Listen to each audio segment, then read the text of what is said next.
Представители знака зодиака Рыбы. Мои дорогие рыбы и рыбки, здравствуйте. Таро прогноз. Любовь и деньги. Месяца март и апрель. Ретроградная Венера со 2 марта по 13 апреля. И в целом это символика нашего благополучия, нашего счастья, благосостояния. Мы часто думаем, Венера это про любовь. Нет, это все блага земные. Это как раз-таки деньги тоже. Ведь деньги это не сами по себе как кэш, да, или бумаги. Это способ взаимодействия с миром, это значит больше возможностей. Это и наши, безусловно, близкие, это доверительные отношения, это и вопросы нашего быта где-то, и место нашего проживания, пребывания, на все то, что нас окружает именно в материальном мире, то, что нас радует, что нам дает возможность отдыхать и восстанавливать силы. Вот это все по Венере. И если мы говорим ретро-Венера, то это как оптическая иллюзия, хоть это так и называется, на самом деле обратное движение планет, но тем не менее. Вот некоторое преломление реальности человечество подметило. Пусть это иллюзия считается, и вроде как не идут вспять планеты, как двигались, так и движутся. Но нам с Земли, и тут математическая точка вот нашего восприятия тоже имеет значение. Так вот, все равно, тем не менее, это явление на нас оказывает влияние. И подмечено, что вот по ретро-Венере могут вернуться, например, бывшие, то, что мы называем, или некоторые вопросы, которые мы, как итоги, не подвели в прошлом, не расставили еще все по местам. Вот в этот период нам предпочтительнее все-таки завершить это, поскольку в последующее время мы тогда словно налегке можем последующий старт сделать или перейти, да, из одного жизненного этапа в другой. И редко бывает Венера в ретро-движении 1 раз в 2 года. Мы с вами вообще проживаем в эпоху перемен, поэтому, наверное, уже последнее время все реже и реже удивляемся. И в конечном итоге мы должны все свести к той реальности или оттолкнуться от того, какие ресурсы есть в нашем распоряжении. Ресурсы это как и ваши умения, ваши знания, это ваши какие-то и навыки. С другой стороны, это и деньги тоже. И не замечтаться. Здесь не о том, о чем мы грезим, а о том, что у нас есть или чем мы обладаем в реальной жизни. Каким образом это приумножить. Вот давайте посмотрим. Любовь и деньги. Два направления. И мы разложим по месяцам. 3 карты. Первые. Это будет у нас март. Любовь для вас, мои дорогие рыбы и рыбки. О чем нам расскажут? Любовь, личная жизнь, взаимоотношения, может быть, с близкими. И к чему все идет. И еще 3 карты. Это будет апрель. Или что будет продолжено в личной жизни. Или в любви. Или через взаимоотношения, может быть, с родственниками. Или с самими близкими партнерами. И деньги. Деньги март. Концепция финансового благополучия, вопросы работы, вопросы ваших достижений. Одним словом, все то, откуда к вам приходят деньги. Или ваши планы по новым заработкам, например, или по новому какому-то или вторичному доходу. И к чему все идет? Смотрим на апрель. Опять же, деньги, финансы. Что это будет для вас? Давайте будем узнавать личная жизнь. Многообещающий расклад. Но, конечно, знаете, по аркану Солнца, помимо того, что это карта выбора правильного направления, и это очень важно, радости, счастья, безусловно, приятных эмоций, каких-то достижений, возможностей. Вот самые положительные моменты идут по аркану Солнца. Но если мы про правильное направление, то вам нужно с чем-то определиться. И вот как вы приопределились, 6-8 месяцев. И если настойчиво вы что-то продолжаете, то для вас открываются новые перспективы. Или вы укрепляете свое положение, может быть, вы укрепляете отношения. Может быть, не обязательно это будут продолжены какие-то отношения. Ведь для кого-то по аркану Солнца это Солнце символизирует еще и наше эго. Когда мы понимаем, да нет, вот я выбираю как раз себя и свои достижения. И это тоже будет очень важно. И в наше время, ну, наверное, и не только в наше время, наверное, пожалуй, во все века и времена наступали такие периоды жизни, когда Финансовые, к примеру, вопросы выходят на первый план, и тут нам не до чувств.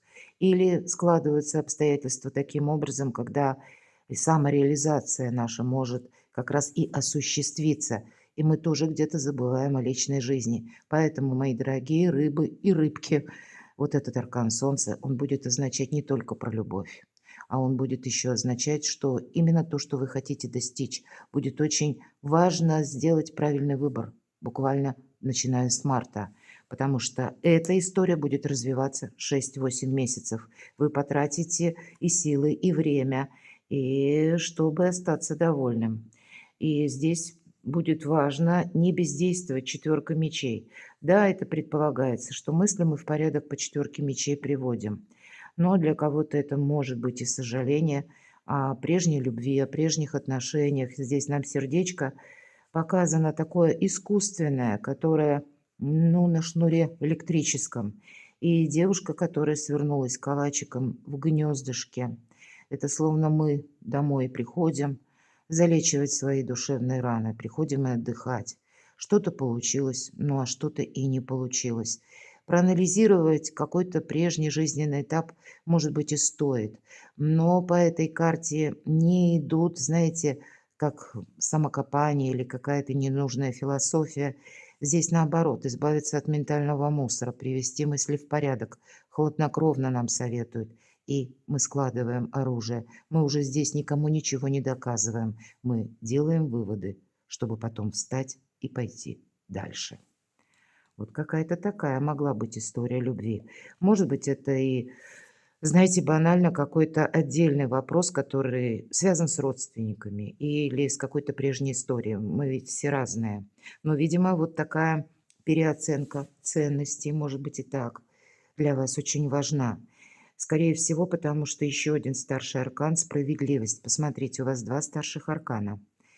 А мысли в порядок, они у нас получаются посередине. От правильных мыслей будет зависеть ваше благополучие.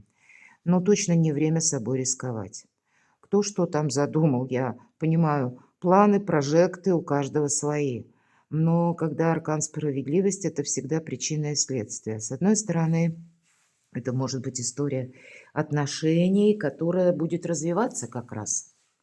У кого-то могла быть и история со знаком минус, когда вам нужно привести к балансу, потому что, к примеру, был брак, но отношения как таковые существуют только де юре, а де-факто взаимопонимание окончательно утрачено. И мы тоже в этом моменте не можем находиться до бесконечности, значит, какому-то знаменателю прежние отношения нужно подводить. И, может быть, остались дети, нерешенные вопросы по части жилья, денег, и тогда нужно поступать по закону. Иногда эта карта говорит: обратись к юристам, к адвокатам. Ты должен знать наверняка, как в отношении тебя работает закон. И мы это не можем никак отложить на неопределенное время или сказать, ну как-то оно решится само. Ничего не решится, потому что вот этот хвост, который тянется из прошлого, он нам обязательно напомнит в будущем, в самый неподходящий момент. Потому что если мы сделали что-то хорошо, значит, нам и пространство Вселенной помогает. Но если где-то мы поступили не очень хорошо или обидели кого-то, или если мы, ну, совершили тоже ошибку какую-то, то тогда чем быстрее мы эту ошибку примем, мы все ошибаемся. И себе сказать: подумаешь, ошибся, еще 100 раз ошибусь. Но эта волшебная фраза дает нам свободно, спокойно идти дальше и как раз завершать то, что встало на паузу, или то, что нам не дает покоя. Вот нам ничего не должно остаться в прошлом, чтобы нам не давало покоя. Вам, мои дорогие рыбы и рыбки. И, видимо, март — подведение таких итогов и время откровенности с самим собой. И вот что интересно, сначала нам показывает карта будущего ближайшего, да, а потом нам говорят справедливость. То есть, видимо, есть какой-то план у вас. И именно план или какая-то задумка, новая цель, она вас как будто заставляет подвести некоторые итоги, чтобы самому себе не помешать. И причем сделать это очень рационально и, повторяюсь, по закону, чтобы не было ничего, что потом в будущем вас отбросит назад или начнет вас тормозить. Так тоже ведь бывает, да? Когда мы уже к чему-то приступаем, и неважно, мы уже как в новой плоскости реальности находимся, и вдруг напоминает о себе или кто-то, или что-то из прошлого. И мы об этом прочно забыли, а оказывается нет. Это какой-то нерешенный вопрос. Вот что-то подобное у вас не должно быть. Поэтому проанализируйте. Может быть, поэтому нам карта и говорит в центре. Приведи мысли в порядок, будь честен с самим собой. Ну, не должно быть какой-то бреши, к чему все идет. Вот интересно, а насколько я помню предыдущие расклады, у вас, по-моему, не раз уже проигрывается либо перемещение, либо переезд. Понятно, не у всех, все же мы все разные. Может быть, это смена партнеров, если мы смотрим на личную жизнь, или завершение одних отношений, и вы уже готовы строить новую историю любви, или встречаться с кем-то, или расширять круг своего общения. Вы хотите новых энергий. Вы хотите себя изменить, свою жизнь изменить, и вы, может быть, и готовы действительно куда-то отправиться. По восьмерке чаш мы часто уходим, потому что мы понимаем, что какое-то время, да, может быть, мы чем-то были воодушевлены, но наступает тот период, вот, наверное, как в этой карте, обратите внимание, девушка уходит от той чаши, как, ну, очаг своеобразный, да, а к чему она идет? Она идет к солнцу, у вас солнце выпадает. И если какой-то период вместо солнца была эта чаша, она грела или согревала, скажем, но наступает прозрение, когда мы понимаем, ну нет, это как тот огонь, который нам постоянно приходится поддерживать, и, может быть, поддерживать в одиночку. А нам нужно что-то большее, или более натуральное, или более честное, более открытое, более перспективное. И у кого-то по восьмерке чаш мы действительно иногда завершаем отношения, причем уходим без сожаления. Ну, у кого-то может проиграться с уходом человека, так тоже связано. И здесь у каждого своя палитра, к сожалению. Ведь меня смотрят люди из разных стран, и если мы говорим в силу тех причин, на которые вы не могли повлиять, где-то идет война, кто-то мог буквально потерять человека, и, ну, понимаете, что, ну да, человека не вернуть. И, может быть, самые теплые, самые душевные воспоминания о нем есть и большое сожаление. Но, тем не менее, идти-то вперед придется. Жизнь наша все равно продолжается. И сколько ты не сожалей, сколько ты не возвращайся назад в прошлое мыслями, воспоминания добрые – это само по себе прекрасно. Но реальная жизнь, она диктует новые правила. И поэтому вот этот путь к солнцу или как какая-то перезагрузка по личной жизни у вас вполне может быть. Но, как я уже повторяюсь, у каждого к этому будут свои предпосылки или какие-то ситуации. Но когда мы понимаем, что прошлое не вернешь, и все равно будущее, оно уже на пороге. И вот, видимо, вот эти новые планы, они вас как раз какой-то выбор. Вот по восьмерке чаш мы часто ищем выход из создавшегося положения, или мы долгое время не могли сделать выбор. Почему очень часто семерка чаш, если мы говорим, или семерка кубков, прокрастинации карты, это выбор, или бывают и розовые очки, я так называю, но это то, что мы какое-то время топчемся на месте, потому что сложно что-то выбрать или не из чего, по сути, выбирать, а как дальше действовать непонятно. Так вот, по восьмерке чаш мы и выход знаем, и выбор уже сделали, и идем вперед. У кого-то может быть и развитие отношений. Вы знаете, у кого-то может быть даже такая история, все-таки по ретро-Венере нам могут вернуть некоторые прежние отношения, и вы будете решать, а нужно ли это вам или нет. У кого-то из вас, по пажу мечей, посмотрите, будет, ну, достаточно непростой, может быть, этот выбор, или выбор-то вы уже как бы определяетесь, а вот путь последующий после этого выбора, он тоже непростой предстоит. Наша девушка идет как по тоненькой жердочке над обрывом, два берега, и соединяет, ну, вот эта жердочка тонюсенькая.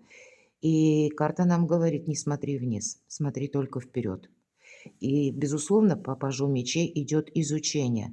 И у кого-то из вас изучение новых наук, а личная жизнь может отойти на второй план. И так, правда, тоже бывает. Потому что нам нужно решить какой-то вопрос или, опять же, по Венере, вопросы финансов или вашей занятости.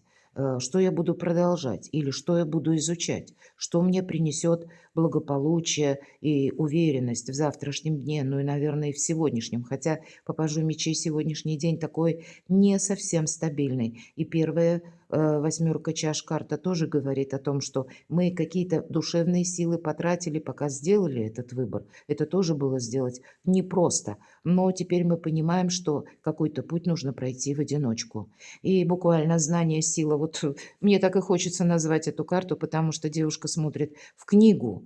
И одновременно, как воздушные вот эти шары, изображенные в виде лампочек, которые ей придают равновесие. Опять же, лампочки, как бы подсвечивается что-то, да, подсвечивается путь. И придают ей и уверенности, и надежности, ну, где-то и стабильности одновременно. И две птицы, и на заднем плане тоже изображены птицы, а птицы – это информация. Поэтому информация может быть разношерстная. Вы можете сами искать какую-то информацию или пытаться с чем-либо определиться, или как направление какое-то детально для себя прописывать, составляя тезис-план. Поэтому карта говорит, ты изучи какой-то вопрос более досконально. Внимание вот как раз к деталям. Но по этой карте мы можем изменить направление. И если мы собирались прежде куда-то, то теперь мы можем несколько корректировать наши планы. И не совсем тут про личную жизнь. Может быть, это вы, мои дорогие, сталкиваетесь даже с человеком, или у вас такая история есть. Тот человек, который тоже уезжает куда-то, например, да, и это его решение по восьмерке чаш. Он словно выбирает, может быть, сферу собственных достижений или ваши отношения, когда ну, вашего партнера, может быть, по браку, может быть, просто как личные отношения, брак не оформлен, но человек, релокация офиса происходит, или он долго ждал этого переезда, долго к нему готовился, и, может быть, ему казалось, этого не будет никогда. А вот здесь это происходит, вот я такое тоже могу допустить. И тогда вы будете думать, хорошо, а что мне дальше? Опять же, мы все разные, но я тогда могу сказать, даже если вот подобная патовая ситуация, хотя вроде как все было понятно, да, именно до этого периода или до периода апреля, но на вас даже решения других людей тоже будут оказывать воздействие, потому что они вас будут подталкивать принимать новые или рассматривать какие-то новые формы сотрудничества. Или тоже, может быть, когда вам самореализация захочется, потому что, опять же, первый аркан Солнце. Мы ведь к этому аркану идем, точнее, мы идем не к аркану, мы идем к нашему счастью, мои дорогие. И, к счастью, не всегда бывает как прямая дорога. Иногда, видимо, надо пройти и над обрывом. Но у вас все получится. Давайте посмотрим, и к чему же все идет. Но все равно перемены неизбежны. Вот все то, что я говорила по предыдущим картам, эта карта подтверждает. Правда, перезагрузка есть. Выбор тоже какой-то у вас за эти 2 месяца весны определенно есть. А аркан колесница – это где-то карта успеха. И нам говорят, не оглядывайся назад. Встречай все новое, что приходит на твой порог. И правда, у кого-то поездка или переезд, или вы будете готовиться к этому тоже. У кого-то это может быть и по личной жизни, когда вы с вашим любимым человеком или, может быть, с партнером даже по браку. У кого-то ведь и так проиграется. Вот мы называем «разлучила судьба». Обстоятельства непреодолимой силы вас развели по разным странам или по разным местностям. И вы понимаете, что нет, теперь мы хотим съехаться. Значит, возможности какие-то будут. Всегда карта колесница – это возможности.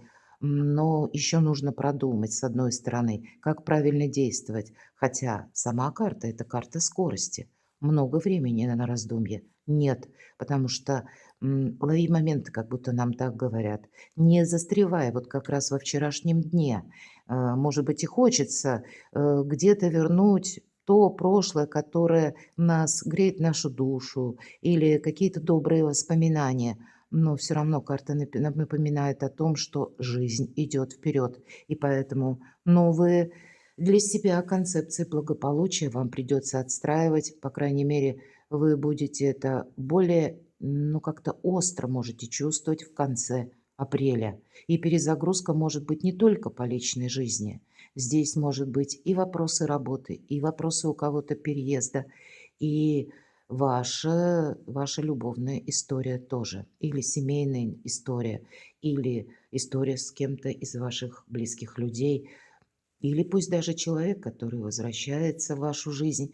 Но переосмыслить ваши отношения, могу я доверять или нет, у кого-то и так будет проигрываться. Деньги, мои дорогие. Ну, правильно, там, где деньги, там более рационально. И, кстати, королева мечей, прообраз Юдифи, и это мы никому ничего не говорим. Не говорим дважды правильно, во-первых, чтобы не украли нашу идею, чтобы не украли нашу мечту. И второе, чтобы нас никто не, нам точнее, никто не помешал, никто не навредил. Потому что если одному рассказали, считайте, знает весь мир. Или даже могут знать хотя бы те, кому бы вы не очень доверяли. Поэтому само по себе молчание– золото. И какой-то путь придется пройти в одиночку. Королева мечей– это только надеемся сами на себя.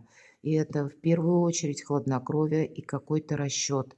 Но не только расчет, а еще, знаете, когда нужно будет подмечать в течение марта месяца по деньгам, ну, знаете, буквально как меняется пространство или меняются законы, или что обновляется по части финансовой системы. Мы где-то это ожидаем. Мы не знаем, в какой это месяц будет, хотя, э, я так предполагаю, может быть, когда Уран уже переместится, это летом будет в знак зодиака Близнецы, так надежно. Сейчас он находится в знаке Телец. Телец как раз благополучие. Или Венера– это планета-управитель Тельца. И это вопросы, опять же, денег. Но уже летом Близнецы– это у нас новые технологии. Мы ожидаем, что, ну, в сторону цифровых взаиморасчетов или, скажем так, на криптовалюты или на электронные какие-то системы взаиморасчетов, они заменят буквально, может быть, деньги или бумажные деньги, да, или мир будет меняться тоже по части финансов. Пусть это не за один день, понятно, происходит, но тенденции эти мы можем ощущать. Неплохо было бы к этому подготовиться, может быть, и что-то просчитать и конкретно изучить. И это для вас тоже некоторое благополучие может означать. Поэтому рационализм от начала до конца в самых разных концепциях вам помогает. Но и обучение тоже. И есть и какая-то дружба, есть и взаимоотношения. Очень добрая карта в этой колоде шестерка чаш. Хоть в остальных колодах чаще это карта ностальгии, а здесь нет. Здесь нам про дружбу, про ту дружбу, которая буквально растет, или доверительные отношения. Это кто-то из близких вас может поддерживать, к примеру, или может быть хороший добрый друг, с которым вы можете, ну, каким-то образом скооперироваться, и кто знает, у кого-то это как бизнес будет личный или личное дело, или просто, знаете, добрым советом, дельным кто-то вам может помочь. Но вы не одни. Вот. Или если мы говорили о доверии, да, молчание, золото, я сказала, тогда вторая карта будет вам говорить, что даже в вопросах финансов есть тот человек, который может вам оказывать ощутимую поддержку. Или, в принципе, вот ваши планы где-то вдохновлять вас может. И делать это абсолютно искренне. Не меркантильно, вот так предвзято. Нет, по шестерке кубков здесь искренность и откровенность идет. Поэтому какая-то а, очень добрая история, которая вам в том числе помогает в решении финансовых вопросов. Такое я могу предполагать. Давайте посмотрим, что нам еще. Ну, вы с чем-то определяетесь. Вот посмотрите, есть какая-то двойственность на конец марта. Как и здесь нам две чаши весов, да, равновесие. И здесь тоже своеобразное равновесие, но двойка жезлов– это мы ничего не предпринимаем. Мы словно, ну тут у нас девушка сидит, а чаще человек стоит в классических колодах Таро или типа ходит от одного жезла к другому, да, топчемся мы опять же на месте. Мы, может быть, и пытаемся что-то к итогу привести или сбалансировать какую-то ситуацию, но мы еще пока с чем-то не определились. Вот, видимо, март месяц по части вашей стратегии, тактики, по вопросам финансов или откуда к вам будут приходить деньги, или мы можем изучать что-то, или продумывать, что же мы будем изучать. Вот такой момент вполне вероятен, потому что тройка жезлов – это уже будущее у нас, взгляд в будущее, а двойка – это вот период определения. И, может быть, это действительно вам март дается для того, чтобы вы окончательно с чем-то разобрались. Или кто идет со мной, на кого я могу рассчитывать. И, в принципе, каковы же мои, ваши, мои дорогие, приоритеты, что для вас означает вот это самое солнце, что вы захотите завершить, а что вы захотите продолжить. К чему все идет на апрель? Ох, тут грандиозные планы. А вы знаете, достаточно нечасто выпадают две карты, как и звезды, так и солнце. Это обе карты выбора правильного направления. Если я сказала солнце месяцев 6-8, то есть дистанция по времени, а вот звезда – это дистанция лет 10-20. Тут, правда, у вас выбор серьезный стоит, потому что, скорее всего, то, что вы выберете вот буквально в 2025 году, может быть, даже этой весной, это и будет означать длительно как направление вашей жизни или ваши какие-то приоритеты. У кого-то действительно проиграется вверху восьмерка чаш, когда вы делаете выбор, и вы будете стремиться куда-то переехать, потому что по звезде не только расстояние по времени, но еще и километраж тоже, и куда-то очень далеко. Но по аркану звезда нам говорят, нет ничего невозможного, поэтому верь в себя и верь в свою мечту. Но просчитывать и изучать что-то придется, помним, Паш мечей. Может быть, некоторые вот это как над обрывом нам придется пройти и рассчитывать на самого себя. И словно ни шаг, ни шага, ни полшага, ни вправо, ни влево, держи и равновесие, балансируй, буквально какая-то эквилибристика. Может быть, и в такой какой-то ситуации вы можете оказаться, но ваша уверенность, собственные силы, она будет вам помогать и держать равновесие, и, может быть, настойчиво что-то изучать или продолжать ваше начатое дело. Но по аркану звезда самое главное поставить перед собой цель. А дальше методы вы найдете. Точно методы вы найдете. Пентакли и восьмерка. И я всегда говорю по ней, продолжай. Или ты победишь, или у тебя не хватит терпения. Карта профессионала и того профессионала, который строит свой профессионализм, ну, со значением роста, преувеличения как и финансов, так и собственного, может быть, положения в обществе, влияния в обществе.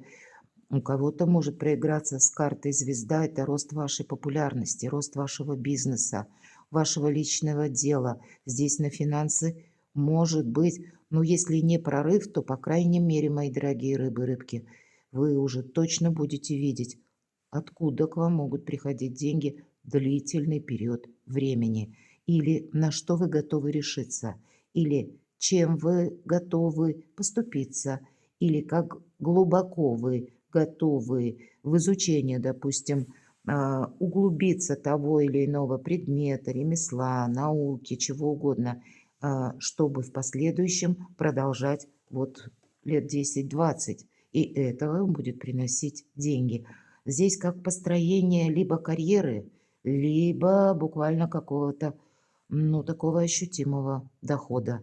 Но вы делаете важный выбор. Не случайно двойка жезлов. К чему же все идет? Вот будьте внимательны, по королю жезлов всегда есть риск, знаете, попасться на чьи-то уговоры или на какую-то такую вау-идею, потому что это карта харизматичного лидера. И нас могут увлечь пафосными проектами или обещанием быстрых денег, например, или обещанием финансовой свободы, независимости. То есть король жезлов – это не есть карта ответственного человека. Это не есть какая-то достоверность. Мы говорим харизматичный лидер. Вот это начало и конец этой карты. Это я к тому, чтобы вы прочувствовали энергетику, потому что кто-то из вас может столкнуться, действительно своеобразный выбор, когда вам приходит какое-то предложение, может быть, даже по работе, и для вас будет важно не ошибиться, потому что слушайте, с одной стороны, сами себя. И где-то фильтруете людей, мои дорогие. Это правда. Может быть, поэтому королева мечей выпадает. Вот это хладнокровие, начиная с марта месяца. Правильно, когда мы видим реальность. Но еще пока не грезим. Нет. Здесь нужно оттолкнуться от самого себя или того, что вы можете осуществить, а не верить тому, что кто-то обещает или рассказывает, как это может быть, а может и не быть. Поэтому будьте реалистами. По королю жезлов, да, тут проходит, знаете, какая-то восторженность или это идейный лидер. Поэтому вы можете столкнуться с таким идейным лидером, который красиво говорит тоже и вроде бы и правильно говорит. А если переложить на практику, а на практике-то ничего и нет. Опять же, это эти люди, они не готовы взять за вас ответственность, они не готовы прийти вам на помощь. Поэтому продумайте хорошенько или оцените собственные силы, если вы соглашаетесь на чье-то предложение, чтобы потом не попасть в просак. Надейтесь сами на себя, и тогда вы сумеете себе задать правильные вопросы. А что я буду делать, к примеру, если вот этот лидер завтра растворится или если завтра эта ситуация изменится? От чего мне тогда оттолкнуться? На что тогда рассчитывать? Ведь у вас что-то на кону очень важное. У вас весной могут решаться как и вопросы личной жизни, так и вопросы вашей занятости, вашей работы или ваших последующих достижений, ну и, понятно, денег. Перекладывайте на себя, мои дорогие рыбы и рыбки, и будьте счастливы, будьте любимы всегда.